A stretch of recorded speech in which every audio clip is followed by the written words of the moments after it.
Spesso, quando ci troviamo nel bel mezzo di un dominio sportivo, che sia da parte di una squadra o di un singolo, facciamo fatica a intravedere il momento in cui quel dominio finirà. E il 2006 della MotoGP si apre proprio con questa sensazione. Valentino Rossi potrà mai perdere un campionato? La risposta in questo video.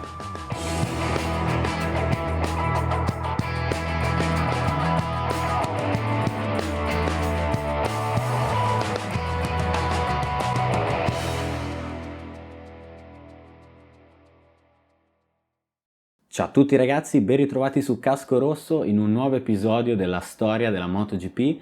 Oggi parliamo del 2006 che secondo me è uno degli anni più importanti della storia del motomondiale e non soltanto per come si è concluso, ma perché fanno il loro esordio nella classe regina due dei piloti più importanti praticamente degli ultimi 20 anni. Quindi inizierei subito andando a vedere chi sono i protagonisti di quest'annata.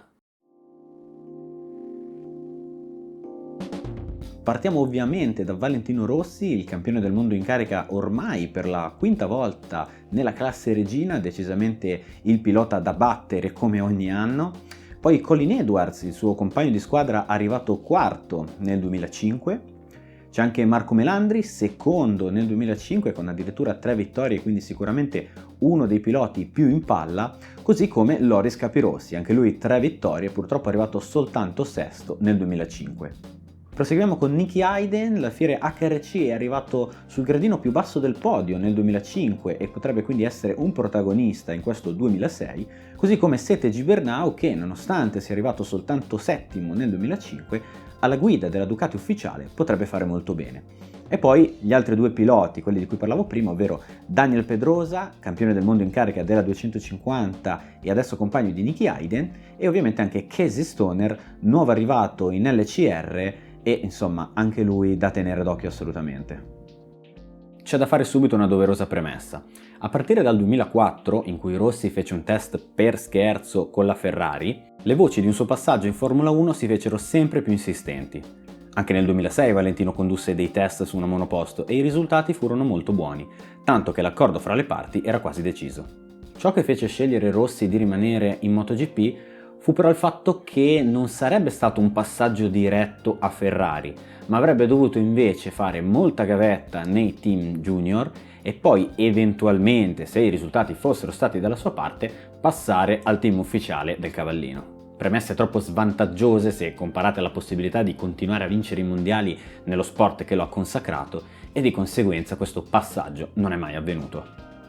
Premessa fatta e possiamo quindi partire col racconto della stagione che ha avuto il suo esordio sul circuito di Jerez. Prima gara in Spagna dunque. La Ducati parte in testa con Capirossi in pole. Valentino è attardato e parte nono. Alla prima curva però si ritrova già quarto, ma Tony Elias lo centra e vanno entrambi fuori pista. Rossi rialza la moto e riesce in qualche modo a chiudere 14°, nonostante guidi con una pedana in meno e la leva del freno mozzata. Capirossi invece comanda la gara dall'inizio alla fine e si va a prendere una vittoria più che meritata. Sul podio gli fanno compagnia Pedrosa, quindi alla sua prima gara è già sul podio, con il compagno di squadra Hayden. A fine gara Elias si scusa con Valentino, che accetta, prendendo con filosofia l'accaduto. Si va in Qatar e qui la sorpresa del sabato è Stoner, che battaglia con Loris Capirossi per la pole position e riesce ad avere la meglio. Qui già si vedevano alcuni segnali che questa sarebbe stata una pista che gli avrebbe tolto diverse soddisfazioni. Proprio Stoner parte bene e mantiene la testa della corsa, mentre Capirossi è costretto a cedere la posizione prima ad Hayden e poi anche a Rossi. I due battagliano dando spettacolo, ma il bersaglio grosso è la prima posizione occupata dal giovane australiano. Valentino riesce a superarlo al 10° giro, Hayden fa lo stesso un paio di giri dopo e pian piano Stoner perde il suo ritmo, sopravvanzato anche da Capirossi. Hayden non vuole accontentarsi però e a 4 giri dal termine riesce nel sorpasso ai danni di Rossi, prendendo il comando della corsa. Il suo sogno dura poco però. Il giro seguente il numero 46 lo attacca alla curva 1, lo supera e non si volta più indietro, vincendo la gara. Hayden chiude quindi al secondo posto seguito da Capirossi. Quarto al traguardo Gibernau con Stoner quinto. Si continua a rimanere fuori dall'Europa, volando in Turchia.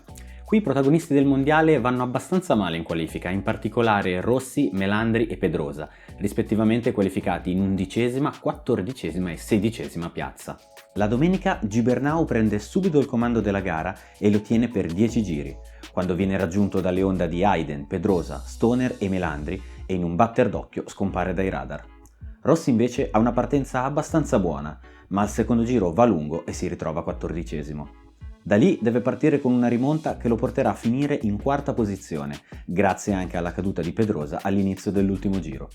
Lo spagnolo stava lottando per il podio con Melandri e Stoner, ma gli si è chiuso l'anteriore. Il duello fra Chesi e Marco è pazzesco. Stoner sembrava poter vincere dal momento che era davanti all'ultimo giro, ma Melandri sul finale lo supera con una staccata paurosa e vince la gara.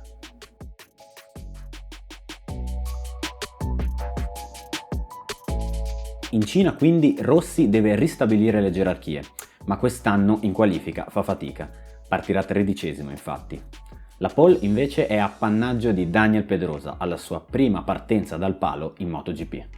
Al via della gara Edwards passa in testa seguito da Hopkins e Leonda Repsol, mentre Rossi inizia a scavalcare gli altri piloti, in particolare Melandri con cui ha un bel duello, ma per la 9ª posizione. Al 16º giro Rossi, quando era quinto e aveva potenzialità da podio, entra ai box a causa delle gomme sbriciolate. Qui però i meccanici combinano un pasticcio, cambiandogli solo la posteriore quando aveva bucato anche l'anteriore. Di conseguenza il suo rientro in pista dura poco ed è costretto al ritiro definitivo, nonostante manchino solamente 4 giri al termine. Il protagonista di giornata è però Pedrosa, che macina giri record e nulla può Aiden per fermarlo. Lo spagnolo si aggiudica così la sua prima vittoria in MotoGP al 4º tentativo, confermando la sua nomea di fenomeno del motociclismo. Terzo al traguardo Edwards, un po' attardato Melandri che chiude 7º e poi le Ducati che chiudono in 8ª e in 9ª posizione. Rossi è parecchio innervosito, si parla di Michelin difettose e il suo distacco dalla vetta occupata da Aiden ammonta a 32 punti dopo appena 4 gare corse. Le Mans diventa quindi quasi l'ultima spiaggia per Valentino Rossi per aggiustare il campionato. E sembrerebbe andare tutto per il verso giusto, dal momento che in pochi giri Rossi prende la testa della corsa ed insieme a Pedrosa fa il vuoto. A 7 tornate dal termine però accade l'impensabile. Il motore della Yamaha numero 46 si ammutolisce e con lui i tifosi del dottore.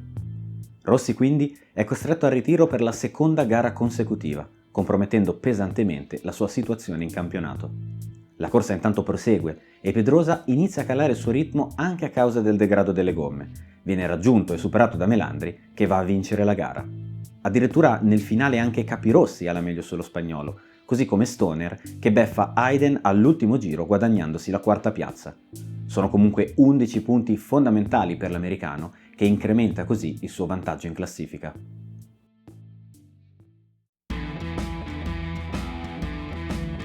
Si arriva al Mugello in una situazione inedita per Rossi, addirittura 8º in classifica distante 43 punti da Aiden, che vince il duello 83-40. In qualifica però si intravede uno spiraglio di luce, perché Valentino per la prima volta in stagione riesce a centrare la prima fila, ottenendo il 3º tempo assoluto dietro soltanto alle 2 Ducati di Gibernau e Capirossi. Lo spagnolo in pole tra l'altro è molto positivo e punta a dare una svolta alla sua stagione fin qui molto travagliata. Al via della gara Gibernau mantiene le attese, battagliando con Rossi per la prima posizione, ma i due non sono soli. Si forma infatti un bel gruppo in testa, formato anche da Melandri, Pedrosa, Aiden, Capirossi e Stoner. Proprio l'australiano, in lotta con Melandri per la 3ª posizione, fa un volo clamoroso all'arrabbiata 2, dicendo addio alla sua corsa. La battaglia per il podio procede feroce, con sorpassi da tutte le parti e addirittura al 14º giro basta una distrazione di Rossi per essere passato da 4 piloti in una volta sola. Il dottore non si perde d'animo e a 2 giri dal termine torna al comando, affrontando poi Capirossi per la volata finale. Valentino realizza un ultimo giro capolavoro, vincendo la gara con pieno merito. Al secondo posto si piazza Capirossi, mentre Aiden completa il podio. Gibernau invece è soltanto quinto. Dopo la vittoria casalinga al Mugello, Rossi parte subito carico anche in Catalogna, dove riesce a ottenere la sua prima pole position dell'anno. La prima fila è un po' strana, considerando che ci sono John Hopkins secondo e Kenny Roberts Jr. terzo, con tutti i piloti più quotati che sono andati male nelle qualifiche. Purtroppo però la domenica la gara inizia subito malissimo. Gibernau infatti, senza neanche arrivare alla prima curva, si tocca con Capirossi e lo atterra, provocando un maxi incidente a catena che vede coinvolti anche Hopkins, Depugné, Melandri e Pedrosa. Incredibilmente e soprattutto fortunatamente, tutti i piloti ne escono senza riportare degli infortuni troppo gravi, con Melandri, Capirossi e Gibernau che vengono portati in ospedale per degli accertamenti. Dopo un ulteriore problema alla Suzuki di Vermeulen, la gara può ripartire regolarmente e vede Casey Stoner al comando, a differenza di Rossi che parte molto male. Col passare dei giri però Valentino rimonta fino alla prima posizione, mentre le Honda di Stoner, Elias e Pedrosa cadono tutte nel corso di poche tornate, portando a 11 il numero di piloti arrivati al traguardo. A questo punto Rossi non ha rivali e vince con ampio margine su ben 4 americani, in particolare su Hayden che col secondo posto perde solamente 5 punti da Valentino. Il mondiale si fa sempre più interessante. Hayden continua a essere il leader di classifica. Capirossi, Rossi e Melandri lo inseguono a breve distanza, mentre Stoner e Pedrosa sono due mine vaganti che possono mischiare le carte ad ogni Gran Premio. In Olanda però gli italiani partono subito in svantaggio. Capirossi e Melandri a causa dei postumi dell'incidente del Montmelò, mentre Rossi incappa in una brutta caduta al giovedì. Il bollettino medico parla di una caviglia dolorante, una botta al torace e soprattutto 2 microfratture al polso destro. A causa di questo incidente Rossi non riesce a portare a termine le qualifiche e mette in dubbio la sua presenza nella gara del sabato. Rimesso però in sesto dal dottor Costa, decide di gareggiare, ma è costretto a partire dall'ultima casella, mentre Hopkins partirà dalla pole position. Le fasi iniziali della gara sono caratterizzate dalla lotta fra gli americani per la vittoria, mentre Rossi fatica in fondo allo schieramento, sbagliando anche qualche staccata. Col passare dei giri, Edwards prende il largo, seguito da Hayden che nel frattempo è riuscito a sbarazzarsi di Hopkins. Rossi invece ha rimontato fino all'11ª casella, superando entrambe le Ducati Factory. Mentre Kenny Roberts, Stoner e Pedrosa lottano per la quarta piazza, Colin Edwards perde tutto il vantaggio accumulato in 22 giri in testa e viene superato dal numero 69 al penultimo giro. I due arrivano testa a testa fino all'ultimissima chicane dell'ultimo giro. Hayden tenta un sorpasso all'esterno e va lungo, ma ad Edwards va peggio perché entra nell'erba sintetica, perde aderenza e cade clamorosamente dicendo addio alla vittoria. Nicky Hayden vince così la sua seconda gara in MotoGP, seguito da un sorpreso Nakano e da Daniel Pedrosa, che aveva vinto il duello contro Stoner. Rossi riesce a limitare i danni arrivando ottavo, ma adesso la classifica è ancora più favorevole a Kentucky Kid. Hayden infatti comanda con 144 punti, seguito da Pedrosa a 102, Capirossi a 100, Rossi e Melandri appaiati a 98.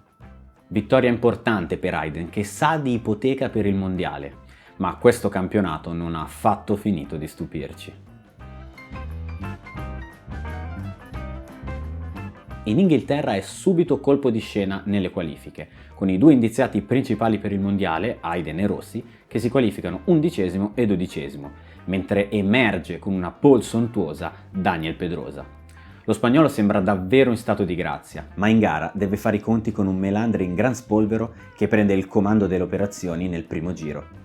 Pedrosa quindi deve impiegare più tempo del previsto per tornare in testa, ma quando lo fa riesce a staccarsi dall'italiano di 1,5 secondi in un solo passaggio, martellando un ritmo impressionante e facendo segnare il record della pista. Nelle retrovie invece Hayden rimane impantanato in 9ª posizione, mentre Rossi risale arrivando alla zona podio. A questo punto si sviluppa una battaglia tutta italiana fra lui e Melandri per la seconda posizione, mentre Stoner deve vedersela con Roberts per il 4º posto. Pedrosa continua a fare il vuoto, ha più di 4 secondi di vantaggio sul secondo posto, ma la gara rimane avvincente grazie al duello fra i due italiani. Nell'ultimo giro Rossi è in testa, viene superato alla curva Fogarty da Melandri, ma riesce a restituire il favore nella penultima curva, ottenendo un insperato secondo posto dopo la partenza in 12ª posizione. Pedrosa invece può andare a gioire in scioltezza per la sua seconda gara vinta in MotoGP. il mondiale è completamente riaperto, con Daniel Pedrosa a 26 punti dalla vetta di Nicky Hayden e un Valentino Rossi che è riuscito a recuperarne 11 andando a meno 35. La MotoGP sbarca in Germania sul circuito del Sachsenring e nelle qualifiche ci troviamo di fronte a una costante della gara inglese. Rossi infatti si qualifica molto male, 11° posto, mentre in pole ritroviamo Daniel Pedrosa. Nicky Hayden invece scatterà dalla prima fila e quindi la gara si preannuncia un duello fra le due onde ufficiali più quella di Melandri. Fin dalle prime battute della gara però è evidente che Rossi è diverso da quello del sabato, recuperando subito molte posizioni e accodandosi al gruppo di testa. Tamada e Roberts sono particolarmente in forma e lottano per salire sul podio, ma dopo essere stati superati dal dottore, finiscono nella ghiaia entrambi a causa di un errore dell'americano. L'attenzione si sposta ovviamente sulla rimonta di Rossi, che giro dopo giro si mangia tutti gli avversari, riuscendo ad agguantare la testa della corsa al 13° passaggio. Purtroppo per lui la gara conta 30 giri e gli avversari sono più agguerriti che mai. Dietro di lui infatti i pilota Honda si danno feroce battaglia, tutti consapevoli di essere molto vicini in campionato e perciò ogni posizione guadagnata è fondamentale in ottica classifica. Ad avere la meglio tra i due è Melandri, che riprende Rossi e lo supera a poche tornate dal termine. Valentino però ne ha di più e gli ricambia il favore al penultimo giro, chiudendo tutte le linee ed andando a vincere in volata il Gran Premio. Hayden riesce ad acciuffare per pochissimi decimi il terzo posto, limitando i danni. Di fatto però la classifica si è accorciata ulteriormente aumentando le quotazioni per Rossi, che decide di festeggiare sul podio indossando la maglietta di Marco Materazzi, fresco campione del mondo con la nazionale di calcio proprio in terra teutonica. Per Nicky Hayden, Laguna Seca rappresenta il posto migliore per tornare a vincere, dal momento che si tratta della sua pista di casa ed è stato lui il primo vincitore dell'era MotoGP proprio nella passata edizione. In pole a sorpresa si piazza però l'australiano Chris Vermeulen, in una prima fila inedita composta da Edwards e Kenny Roberts Jr. Rossi, come al solito, va male in qualifica, piazzandosi 10°, ma in gara non riesce a fare la differenza. Al via i più veloci sono Vermeulen e Roberts, seguiti da Hayden e Stoner. Anche Pedrosa si rende protagonista con un doppio sorpasso su Melandri ed Edwards. Col passare dei giri Roberts perde terreno e viene superato da tutti gli inseguitori, mentre Stoner cade lasciando campo libero a Pedrosa per il podio. Il duo HRC non ha intenzione di accontentarsi, con Hayden che diventa leader della corsa al 17° giro superando Vermeulen e Dani che lo imita per il secondo posto al 25° passaggio. In tutto questo Rossi, nonostante non sia in forma strepitosa, riesce a rimontare fino al 4° posto, con la possibilità di portare a casa punti preziosi in una trasferta difficile come quella americana. Il destino per lui ha in serbo altro però. A 4 giri dal termine inizia a subire un violento degrado delle gomme e poco dopo il suo motore si arrende con una fumata bianca. Nulla da fare per Valentino, che ha anche cercato di terminare la corsa, costretto a lasciare la moto ai Marshall e forse a dire addio al titolo. Con questa vittoria infatti Hayden, ormai soprannominato il mostro della laguna, vola a 51 punti di vantaggio sul dottore e guadagnando terreno su tutti gli inseguitori, mettendo una bella ipoteca sul Mondiale 2006. Una gara fondamentale per lui, vinta nonostante la pressione di essere praticamente obbligato a farcela. In quel momento, all'apice della gioia, Hayden non poteva ancora saperlo, ma questa sarà ricordata come la sua ultima gara vinta in carriera in MotoGP.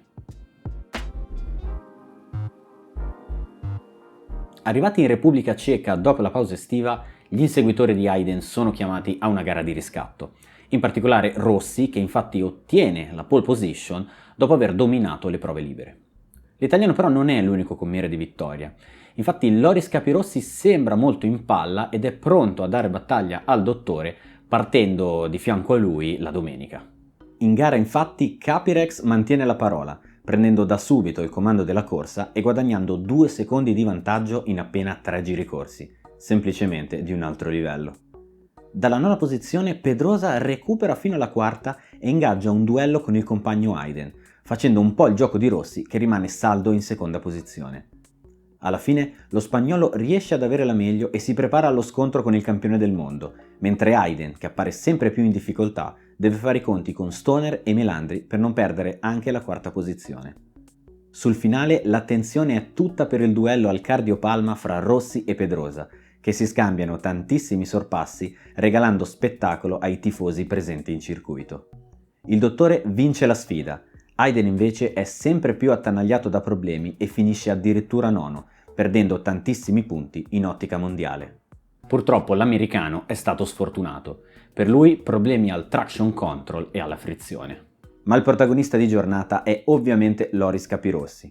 Tutta la gara al comando, giro veloce e 5 secondi di vantaggio su Rossi al traguardo.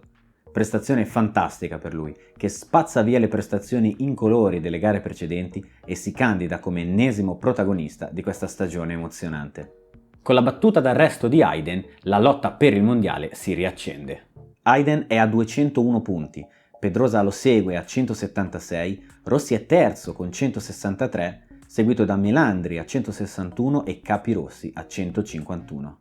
5 gare al termine, 50 punti fra il primo e il quinto posto, insomma tutto è ancora possibile. Il motomondiale intraprende il trittico asiatico atterrando in Malesia sul circuito di Sepang. Qui i piloti più in forma sembrano essere di nuovo Rossi e Capirossi, con il primo che partirà dalla pole position e il secondo che invece partirà dalla terza casella. Fra loro due Nicky Hayden, il leader di classifica deciso a riprendersi dopo la brutta batosta di Brno. Da segnalare il fatto che le qualifiche in realtà non si sono disputate dal momento che la pista è stata investita da un bruttissimo temporale e di conseguenza la griglia di partenza è stata definita utilizzando i migliori tempi delle prove libere. La domenica invece splende il sole e la gara si preannuncia emozionante già dal primo giro, in cui Pedrosa schizza dalla quinta casella andando già ad infastidire Valentino per la leadership, seguito da Capirossi e Hayden. Ben presto però appare evidente che i due italiani ne hanno di più e infatti iniziano a distanziarsi dagli altri piloti per un solitario duello per la vittoria. Il duo Repsol li segue, con Stoner che rimonta diverse posizioni e a causa di un errore di Hayden riesce a raggiungere la quarta piazza. Valentino e Loris intanto offrono spettacolo, con sorpassi e controsorpassi da cineteca. Abbondano i giri record e nessuno dei due ha intenzione di lasciar vincere l'altro, così per conoscere il vincitore bisogna aspettare l'ultimo giro. Alla curva 9, con Capirossi in testa, Valentino tenta il sorpasso e ci riesce di striscio, toccando il rivale. Loris tenta di rispondere alla penultima curva, ma perde trazione ed è costretto ad arrendersi e lasciare la vittoria al numero 46. Quinto successo per Rossi. Pedrosa si prende la terza posizione e Hayden si accontenta della quarta. Melandri arriva nono ed è l'unico contendente al titolo a non guadagnare punti sul leader di classifica. Al parco chiuso, Rossi e Capirossi sono molto felici e si scambiano complimenti a vicenda per il bellissimo duello. Hayden invece è deluso dalla sua prestazione, ammette la supremazia dei suoi avversari oggi, ma ribadisce la sua volontà di vincere il mondiale. Si arriva in Australia, terra di conquista per Valentino Rossi, che è reduce da 5 vittorie consecutive proprio qui sul circuito di Phillip Island. Chi ha la meglio in qualifica però è Nicky Hayden, che ottiene la sua prima pole position della stagione beffando proprio Rossi e anche un ispirato Nakano, che si frappone così fra i due contendenti al titolo. La domenica, poco prima del via della corsa, inizia a cadere della pioggia. La gara viene quindi posticipata e proclamata wet race. I piloti avranno quindi la possibilità di cambiare moto a gara in corso, cosa mai avvenuta prima nella storia del motomondiale. Alla partenza Nakano prende il comando delle operazioni, seguito da Melandri e Colin Edwards. Attardatissimo Hayden, in 15ª posizione, mentre Rossi sta rimontando dopo una partenza difficile. La pioggia aumenta di intensità e ad approfittarne è Gibernau che si porta al secondo posto, mentre nelle retrovie si fa la storia. Cardoso ed Ellison sono i primi piloti di sempre ad eseguire il flag to flag in MotoGP. Poco dopo vengono copiati da praticamente tutti gli altri concorrenti, che riempiono la corsia dei box come mai visto prima in un momento parecchio confusionario. Se al giorno d'oggi il flag to flag è un momento molto concitato e difficile da gestire per i team, figuratevi 15 anni fa quando era la prima volta che veniva eseguito. Ad ogni modo, Nakano ha 38 secondi di vantaggio sugli altri, ma costretto a rientrare ai box si ritrova secondo dietro Gibernau. Per quanto riguarda la lotta al titolo, invece, per Rossi si è trattata di una vera e propria sfortuna. Ha infatti perso tutto il vantaggio che aveva su Hayden, ritrovandosi ottavo davanti proprio all'americano. Addirittura al 12° giro Valentino, evidentemente in difficoltà dopo il cambio di moto, viene superato da Niki, che si porta così in 7ª posizione. Dopo metà gara, i favoriti alla vittoria sono Gibernau in testa, Vermeulen secondo e Melandri terzo. Marco in particolare accelera il ritmo e in pochissimi giri diventa il nuovo leader della corsa. Non c'è niente da fare per gli avversari. Il Ravennate ha semplicemente un altro passo e va a vincere la gara con uno spettacolare drift proprio all'ultima curva. Lo stesso punto in cui Rossi, ormai raggiunto Gibernau terzo, riesce ad avere la meglio proprio sullo spagnolo e a soffiargli il podio per una manciata di centesimi. Hayden chiude la gara con un 5º posto, non il massimo in termini di risultato, ma sicuramente molto meglio di come sarebbe potuta andare senza la pioggia. Rossi non è contento a fine gara, conscio del fatto che avrebbe potuto recuperare molto più terreno per il mondiale, ma la classifica gli sorride sempre di più. Adesso ha soltanto 21 punti di distacco da Hayden, 225 a 204, mentre Melandri e Pedrosa sono appaiati a 193 punti, Capirossi a 180, con ancora 3 gare da disputare. A Motegi, pista Honda per eccellenza, trionfano in qualifica 3 italiani, ovvero Capirossi, Rossi e Melandri, unico alfiere della casa giapponese che sembra essere veramente competitivo, dal momento che Hayden partirà settimo, mentre Pedrosa nono. Il più in palla però è evidentemente Capirossi e possiamo riassumere la sua gara con una parola sola: perfetta. Sì, perché Loris riesce a mantenere la testa della corsa dal primo all'ultimo giro, martellando un passo che è praticamente sempre più veloce del miglior giro dell'anno precedente. Un dominio plateale e incontrastabile. Dietro di lui invece si danno battaglia Melandri e Rossi, con il primo che ha cercato di infastidire Capirossi a inizio gara per poi arrendersi anche nei confronti del campione del mondo, accontentandosi del terzo posto. Valentino infatti riesce a portarsi a casa la medaglia d'argento e soprattutto 20 punti che valgono oro in ottica campionato. Hayden invece ha corso un'altra gara opaca, terminata di nuovo al 5º posto anche grazie a un errore di Nakano, che in un tentativo di sorpasso su Gibernau è caduto regalando una posizione in più al numero 69. Adesso Rossi ha soltanto 12 punti di distacco dall'americano, ma soprattutto il piano dell'inerzia pende decisamente dalla sua parte. Dopo il Gran Premio di Motegi, infatti, nessun addetto ai lavori, nessun appassionato, forse nemmeno i tifosi di Hayden, pensano che Valentino Rossi possa lasciarsi sfuggire il suo 6º mondiale consecutivo. E alla gara dell'Estoril, 3 settimane più tardi, avranno la conferma di questo presentimento. La prima cosa da dire sul Gran Premio del Portogallo è però ovviamente l'annuncio da parte di Ducati di aver ingaggiato per le 2 stagioni successive Casey Stoner, con Carlos Checa che andrà a sostituirlo nel team di Lucio Cecchinello. Per quanto riguarda la gara invece tutti gli occhi sono ovviamente puntati su Rossi e Hayden, con il primo che parte dalla pole position. Rossi sta vivendo un momento molto positivo e più che sentire la pressione del primo match point di Hayden ha la consapevolezza di essere più veloce e di poterlo superare in classifica, magari proprio in questa gara. Al via Rossi tenta subito la fuga, seguito da Pedrosa, Edwards, Hayden e Tony Elias, partito 11° ma incredibilmente veloce. Hayden e Pedrosa nello specifico lottano per il podio e al 5º giro avviene il fatto che sembra porre fine alle speranze iridate di Kentucky Kid.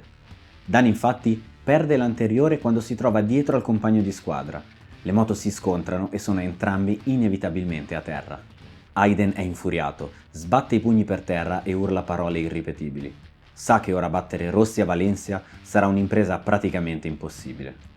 Il dottore intanto vuole massimizzare il suo vantaggio andandosi a prendere la vittoria sul circuito portoghese, ma non ha vita facile. Elias infatti è una furia e riesce a recuperarlo, portando a termine il sorpasso con ancora 7 giri da correre. Rossi gli ricambia il favore il giro successivo, ma entrambi vengono raggiunti da Edwards e Kenny Roberts Jr., dando vita ad una maxi battaglia per il primo posto.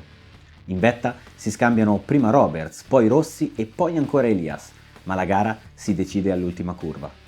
Il dottore supera Elias, che però prende più velocità in uscita e riesce ad avere la meglio per 2 millesimi di secondo.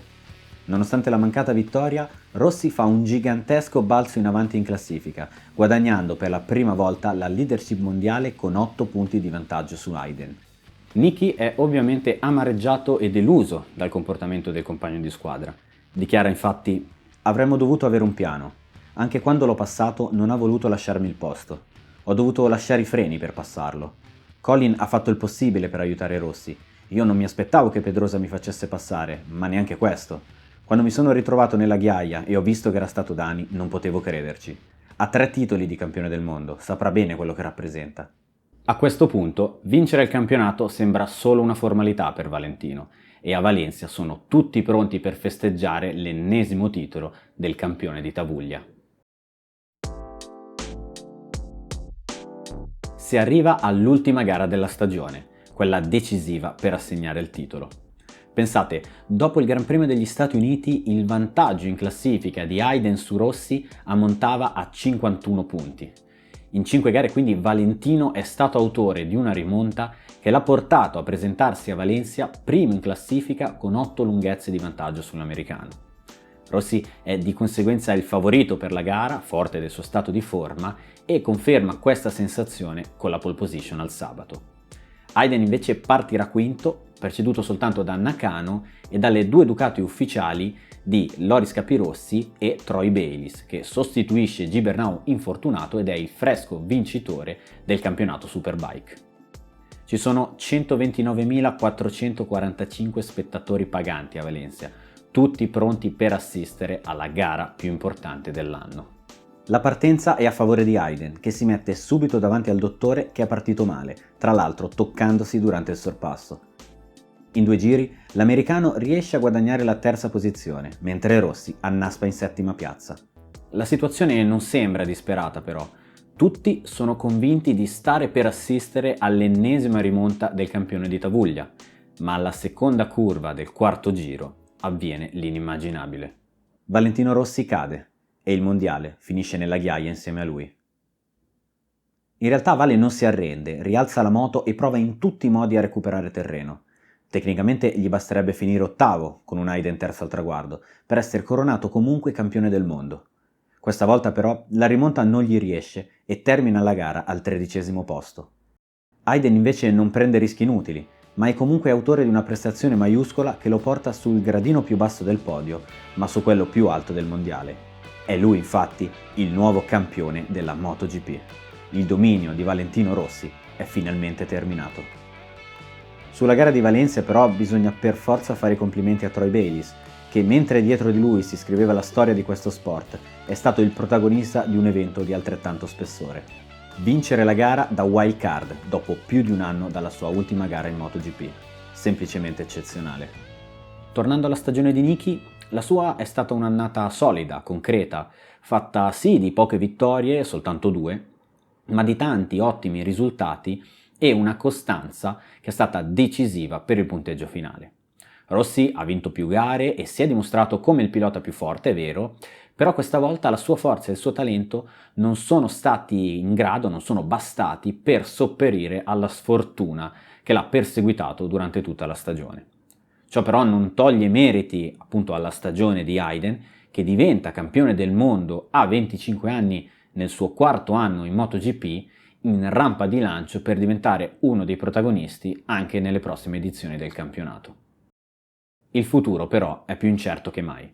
La MotoGP infatti si appresta ad un cambiamento storico, ovvero i motori dei prototipi passeranno da 1000 a 800 di cilindrata, dando il via a una nuova era per la categoria. Le premesse quindi per un grande 2007 ci sono tutte. Rossi deciso a riprendersi il titolo dopo un'annata storta, Hayden pronto a difenderlo, Pedrosa che con un anno di esperienza sarà sicuramente fra i top rider, e poi Melandri e Capirossi chiamati a fare un ulteriore salto di qualità dopo un'ottima stagione. In quel momento però ancora non si poteva sapere che i piani di tutti questi piloti sarebbero stati ribaltati da un 22enne in sella a una Ducati. Volete sapere come sono andate le cose? Allora vi do appuntamento nel prossimo episodio della storia della MotoGP. Ciao!